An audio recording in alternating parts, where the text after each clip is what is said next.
रामदेव जी की कथा। प्राचीन काल में राजस्थान के बाड़मेर जिले की ऊंट एवं कश्मीर रियासत में राजा अजमल राज्य करते थे। उनके भाई का नाम धनरूप था। एक बार की बात है कि धनरूप जी वैराग्य धारण कर घर से निकल पड़े। तीर्थाटन करते हुए अंततः वह मेवाड़ में मंडी मियाला गांव में पहुंचे और वहीं जीवित समाधि लेकर अंतर्ध्यान हो गए।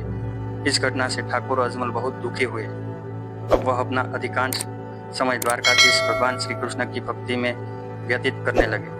ठाकुर अजमल निःसंतान संतान थे, जिसके कारणवश वह दुखी रहा करते थे। साथ ही उन्हें यह भी कष्ट सताता था कि एक आतंकवादी राक्षस भैरव पोकरण क्षेत्र में भयंकर उत्पात मचाया करता है। उस राक्षस ने आसपास के सारे गांव उजाड़ दिए थे। अतः एक तो पुत्र प्राप्ति हेतु तथा दूसरे राक्षस भैरव के नाश करने की कामना पूर्ति के लिए वह बराबर द्वारकाधीश के दरबार में जाया करते। एक बार उनके क्षेत्र में अच्छी वर्षा हुई। किसान खेत जोतने घरों से निकल पड़े, पर अजमल जी को सम्मुख आते देख लौट पड़े, क्योंकि वह निसंतान थे। अजमल जी को जब इस बात का पता लगा तो उन्हें बड़ा ही दुख हुआ। उन्होंने तुरंत रानी मैना देवी के साथ द्वारकाधीश की यात्रा करने का निश्चय किया। इसके पूर्व उन्होंने काशी वाराणसी पहुंचकर भगवान आशुतोष शिव का भक्ति भाव से पूजन किया। भगवान शिव ने प्रकट होकर उन्हें द्वारकाधीश की श्री कृष्ण के पास जाकर अपनी मनोकामना पूर्ण करने की प्रार्थना करने का आदेश दिया। भगवान शिव के आदेश अनुसार रानी मैना देवी तथा भक्तजनों सहित अजमल जी द्वारका पहुंचे। द्वारकाधीश के मंदिर में उन्होंने भगवान से साक्षात दर्शन की आर्त स्वर में पुकार की। जब उन्हें दर्शन नहीं हुए तो उन्होंने रानी के साथ हाथ में पूजा के थाल से चूरमे का लड्डू लेकर द्वारकाधीश के विग्रह पर क्रोधपूर्वक मारा और कहा, मैंने ऐसे कौन से पाप किए जिसकी सजा आप मुझे दे रहे हैं? मेरी पुकार यदि नहीं सुनी गई तो मैं अपने प्राणों की यहीं आहुति दे दूंगा। यह देखकर मंदिर के पुजारी ने कहा, महाराज, यहाँ तो भगवान का विग्रह है, आपको उनके साक्षात दर्शन हेतु स्वर्णपुरी द्वारका के सागर में जाकर उनसे मिलने का प्रयत्न करना चाहिए। वहाँ वह शेषनाग की छाया पर लक्ष्मी सहित विराजते हैं। इसके बाद राजा अजमल सागर किनारे जाकर द्वारकाधीश के ध्यान में मग्न होकर बैठ गए। जिसके कुछ क्षणों बाद उन्हें आवाज सुनाई दी, आ जाओ। जिसे सुनकर अजमल जी सागर में कूद पड़े। जल के भीतर उन्हें स्वर्णपुरी द्वारका दिख पड़ी, जहाँ उन्हें श्री कृष्ण के साक्षात दर्शन हुए। भक्त को देखकर श्री द्वारकाधीश ने उन्हें गले लगाया।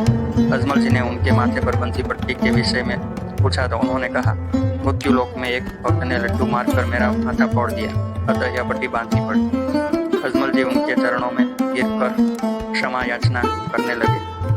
भगवान श्री कृष्ण ने उन्हें सांत्वना देते हुए कहा, तुम्हारे यहाँ तक आने का क्या कारण है? राजा कहने लगे, अंतर्यामी, आप सब जानते हैं, एक तो मेरे संतान है तथा दूसरा है कि मेरे क्षेत्र में एक असुर ने आतंक मचा रखा है, जिसे मारना मेरे वश में नहीं। अतः इन्हीं दो कारणों में से आपकी सेवा में आया हूँ। एक कारण स्वार्थ का, दूसरा कारण परमार्थ का। प्रभु बोले, राजन, तुम्हारी दोनों कामनाएं पूरी होगी। इसके बाद प्रभु ने अपनी वैजयंती माला से एक पुष्प मोती तोड़कर अजमल जी को देते हुए कहा, लो, घर जाकर इसकी पूजा करना। इसे अपने होने वाले पुत्र के साथ रखना। साथ ही पीताम्बर और अमल डाबली माला का श्याम पुष्प भी दिया और बताया, इन्हें पूजा सामग्री के साथ रखना। पुष्प को पालने में झुलाना और पहले पुत्र का नाम विरमदेव तथा दूसरे का नाम रामदेव रखना। जब घर में पूर्णिमा सदस्य चांदनी हो तो समझना मैं आ गया हूँ, अर्थात मैं स्वयं तुम्हारे पुत्र रूप में जन्म लूंगा। उस समय तुम्हारे संपूर्ण गढ़ एवं गांव में तेज प्रकाश व्याप्त होगा। तुम्हारे घर के आंगन का पानी दूध के रूप में परिणत हो जाएगा।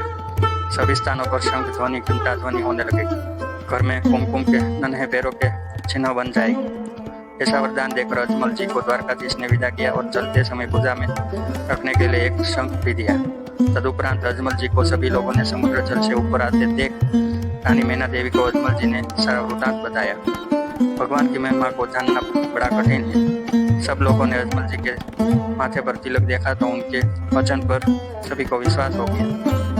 अपने राज्य में पहुंचने पर सभी जनों ने राजा रानी का स्वागत किया। भक्तजनों को गढ़ में ले जाकर राजा ने यज्ञादि कराया, पूर्णाहुतियां दी, ब्राह्मणों को भोजन कराकर दक्षिणा देकर संतुष्ट किया तथा तीन दुखियों को भी धन प्राप्त संपत्ति देकर प्रसन्न किया। भगवान के वचनानुसार रानी मैना देवी ने माघ माह में शुक्ल पंचमी संवत 1406 में एक पुत्र को जन्म दिया, जिसका नाम विरमदेव हुआ। अजमल जी एवं रानी अपने पुत्र की बाल लीलाओं को देख प्रसन्न रहने लगे। तदुपरांत उपरांत भगवान श्री कृष्ण ने भादव सुदी 5वीं संवत 1409 में मैना देवी की कोख से जन्म लिया।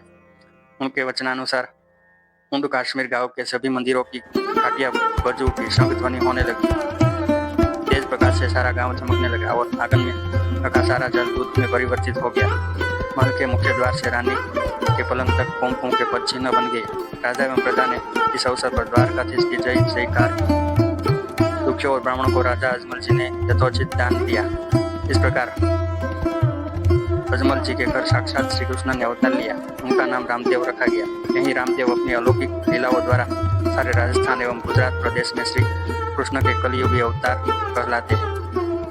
उनके अनेक चमत्कारपूर्ण अलौकिक लीलाओं से उन्हें द्वारकाधीश श्री कृष्ण का ही अवतार माना जाता है। लोक कल्याण करते हुए उन्होंने भाद्र शुक्ल 9वीं संवत 1442 के दिन समाधि ली। सारा ढूंढार प्रदेश रामदेव जी को भगवान के रूप में पूज्य मानता है। उन्होंने आसुरी शक्तियों का नाश कर लोगों में हिंदू धर्म के प्रति सच्ची आस्था जगाने का अनोखा कार्य किया, जबकि उस समय भारत देश बर्बर आतताइयों के अधिकार में था। श्री रामदेव जी सच्चे अर्थों में संत थे। उन्होंने समाज में व्याप्त कुरीतियों को मिटाकर सच्चे ज्ञान का प्रकाश किया। वह जाति पाति ऊंच नीच में विश्वास नहीं रखते थे। हिंदू और मुसलमान दोनों ही उनके भक्त थे। उन्होंने भगवत भक्ति और सत्संग पर विशेष जोर दिया। भगवान शिव के जैसे 11 रुद्रावतार है, भगवान विष्णु के 10 अवतार और 24 अवतार है, उसी प्रकार श्री रामदेव जी भी भगवान विष्णु के अवतार के रूप में प्रसिद्ध है। लोग अपनी मन्नतें मांगने गोकर्ण के पास रामदेवरा में आते हैं। उनकी अद्भुत एवं अलौकिक लीलाओं के गीत राजस्थान में भोपाओं द्वारा रथ जगह के रूप में अभी भी गाए जाते हैं।